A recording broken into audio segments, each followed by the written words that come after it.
In this video, we're going to take a look here at the story of Jesus' transfiguration, recorded in Matthew 17. And so I'll highlight a couple of things here important to note about the text itself. This event is one of the two key moments when Jesus takes these three apostles aside. So what we will have here is Peter, James, and John, who are kind of brought into Jesus' inner circle. The other occasion where this occurs is in the Garden of Gethsemane, when Jesus is going to be praying just before or the night of his arrest, just before he will be executed. And in both cases, Peter is distinguished as more important than James and John. And so this is interesting to note for Matthew's gospel, the heightened role that Peter plays. The story focuses more on the disciples' reaction than really Jesus' experience. We read the story and we'd like to know more about the conversation that was being had, and some more of the details of what is seen. But the focus seems to be more on how the disciples react and what they now need to know based upon this experience that they have had. So one have wondered whether or not Jesus' transfiguration story is actually a fulfillment of Jesus' promise just stated in verse 28 of chapter 16. So there he says that some who are standing here will not taste death before they see the Son of Man coming in his kingdom. And so some have oftentimes, because the phrase Son of Man is oftentimes used as a self-reference for Jesus, they see that here Jesus is kind of coming in his power, in the sense that here he is, a voice is being told that the disciples have to listen to him. So it seems a little bit of a stretch to me that this would be the most evident way of thinking that the Son of Man coming in his kingdom is supposed to be fulfilled. But nevertheless, that is a view that some commentators will take.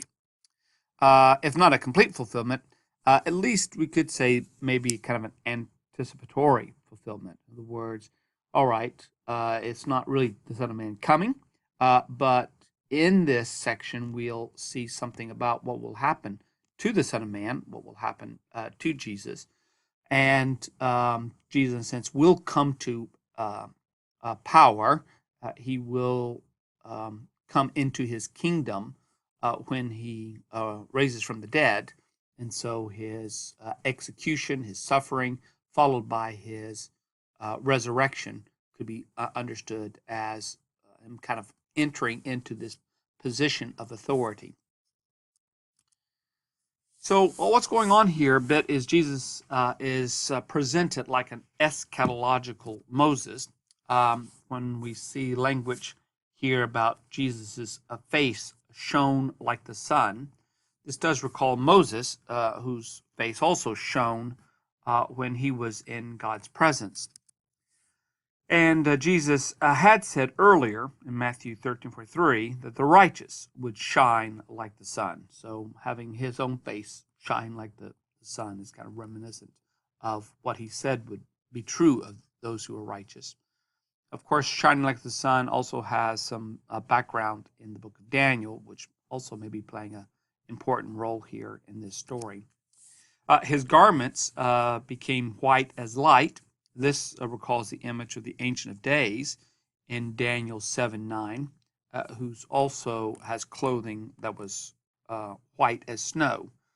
So what's happening here in the story is there's this kind of draw on Old Testament ideas and concepts, especially anything kind of encountering a vision or a presence of the divine.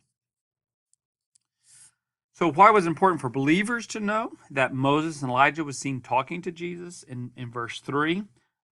So it's interesting that these are the two that are mentioned.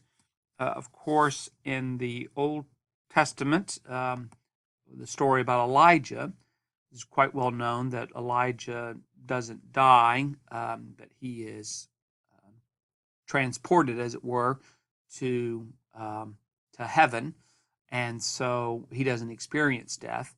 Now, in our accounts of Moses' life, Moses experiences death, but there are Jewish traditions or other Jewish accounts in which Moses doesn't die and also is transported to heaven or goes to be with God. So both of these are present here, may be suggestive of something of this kind of tradition of neither one experiencing death.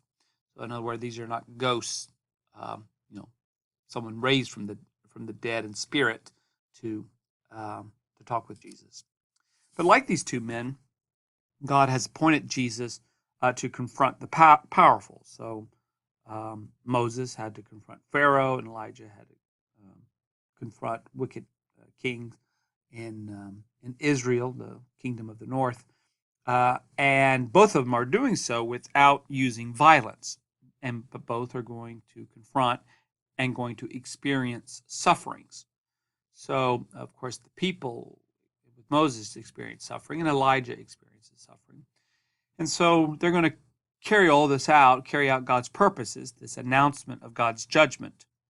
And as with Elijah, and deliverance as with Moses. So we get this announcement of God's judgment, and we get deliverance, and this is both happening with Jesus. He's coming and announcing judgment upon the disobedient among Israel, or the disobedient among Jews, particularly laying fault or blame with the authorities in Jerusalem, but also providing deliverance for Israel, at least deliverance for those who are obedient, those who will listen to Jesus' call for repentance. But what did they talk about? Well, again, the story doesn't really go into what it is that they had talked about. Maybe Moses and Elijah are there to continue to encourage Jesus to stay faithful, encourage Jesus just before he gets ready to go to Jerusalem, and before he gets ready to experience suffering and rejection, and reminding him what they had to go through. And so maybe it was something about that. Who knows really what they talked about? That's kind of left up to the imagination. Only Matthew's version of the story stresses that Peter, rather than all three apostles, will want to build tents. Peter said, "It's glory for us to be here. If you will, I will put up 3 shelters, one for you." So Peter, in Matthew's version, is going to build these kind of tents for each of them. Already, Matthew has indicated the important role that Peter will play. So the idea of getting the keys to the kingdom, and of course, whatever may be meant by built upon this rock. Roman Catholics understand the rock to be Peter. Protestants understand the rock to be Peter's confession. Either way, Peter is given keys to the kingdom, which indicates something of his significance or importance as far as Matthew's gospel is concerned. But why only tents? Because tents is kind of like, temporary dwelling places. He's not going to build houses for people to live in.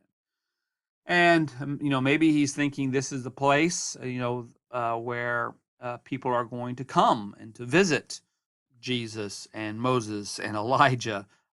This is going to be a place where, the righteous will now come before some kind of great battle will take place, before the kingdom of God comes.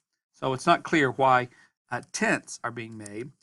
Some have wondered, maybe this is kind of reminiscent of the Feast of Booths. The Feast of Booths is something that occurs kind of in the fall. And it is also the Feast of Tabernacles. It's the feast really where men are supposed to come in Jerusalem or around Jerusalem, and they set up tents. It's a harvest type of festival. And so this recalls the days when Israel was wandering in the wilderness and lived in tents kind of before the time that they enter into the promised land. And so is this tent activity somehow or another picking up the themes or the ideas of the Feast of Booths, which also has some kind of, as it was celebrated, has also some kind of eschatological expectations that go with it, that God is getting ready to do something. So in the days of Moses and the people in Israel in the wilderness, he's getting ready to take a generation into the promised land.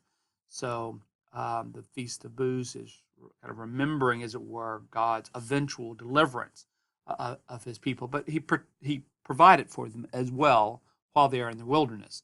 So the Feast of Booths is a reminder of God's provision with his people just before he gets ready to bring them, as it were, into the promise. Maybe it's a misunderstanding of what one should do with a vision, that they're going to put up a tent. So this is a vision.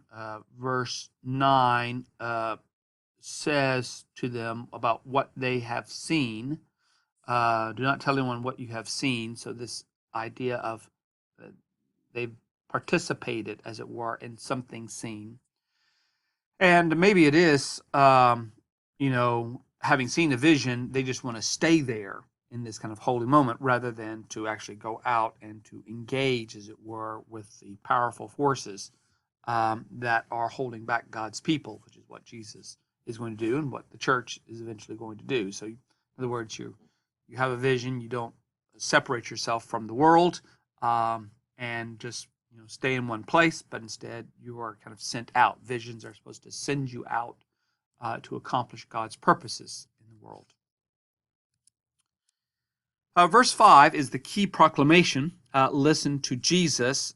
He is God's Son. So this idea earlier on, Jesus has a visionary experience with his baptism, in which he hears a voice from heaven that declares that Jesus is God's Son. Now, that is a visionary experience for Jesus. Here, this is a visionary experience, really not so much for Jesus, but for his disciples. So we know that back in Matthew 16, it was revealed to Peter Jesus' identity. But here is this revelation that is now kind of extended, as it were, to James and John.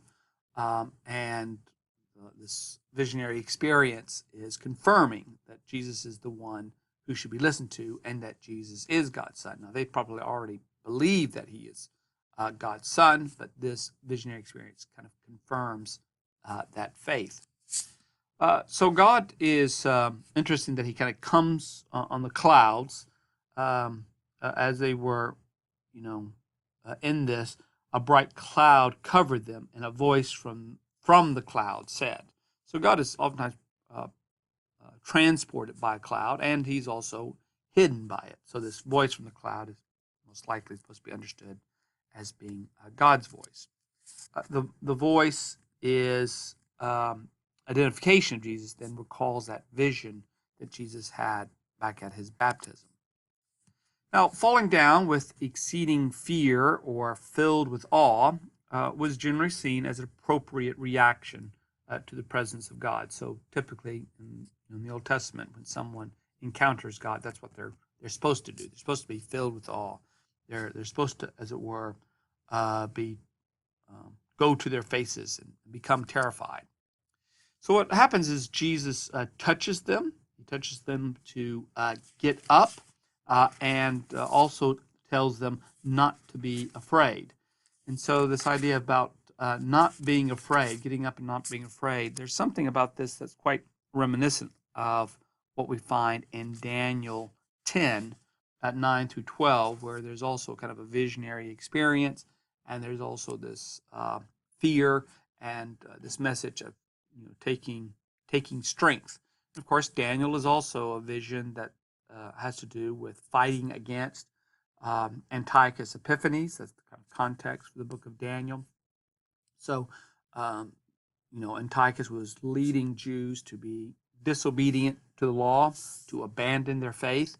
And so the vision of Daniel is a vision of the wise that understands that things are going on and that they are supposed to continue to be committed, as it were, to God's purposes and not to be intimidated or scared what it is that Antiochus is doing, that his days are kind of numbered, and that he will come to an end. And so too, here is Jesus who's going to be confronting the chief priests who are empowered by Rome's authority. And there's going to be this kind of accusation or judgment against the chief priests because they are the ones who have made the temple an unsacred place because they made it kind of a house of robbers. When Jesus goes in and kind of cleanses the temple, of course, cleansing the temple is also reminiscent of the what had to happen with the Hasmoneans and the Maccabees as they won against Antiochus, who had desecrated the temple, making it a place where a pagan god was going to be worshipped. So when the Hasmoneans, Maccabees, was able to recapture Jerusalem, they were able to cleanse the temple, as it were, and rededicate it to worship of God. So the book of Daniel can be quite important here as a backdrop to interpreting the kinds of things that Jesus experiences and the kind of context in which Jesus is operating, and how his actions against the chief priest is kind of, in some ways, anticipated by earlier individuals like Moses and Elijah and the Hasmoneans who try to fight, as it were. But Jesus is going to be different in that, unlike the Hasmoneans and the Maccabees, who fought with military might, Jesus is going to fight, as it were, by allowing the chief priest to take his life and then see God's vindication through his resurrection. So anyway, the Transfiguration is a fascinating little story. It's kind of filled with quite a bit of mystery, but attaching, as it were, these different streams within the Old Testament and how they're being drawn together kind of enriches the purpose for the story. So that's a look at Matthew 17.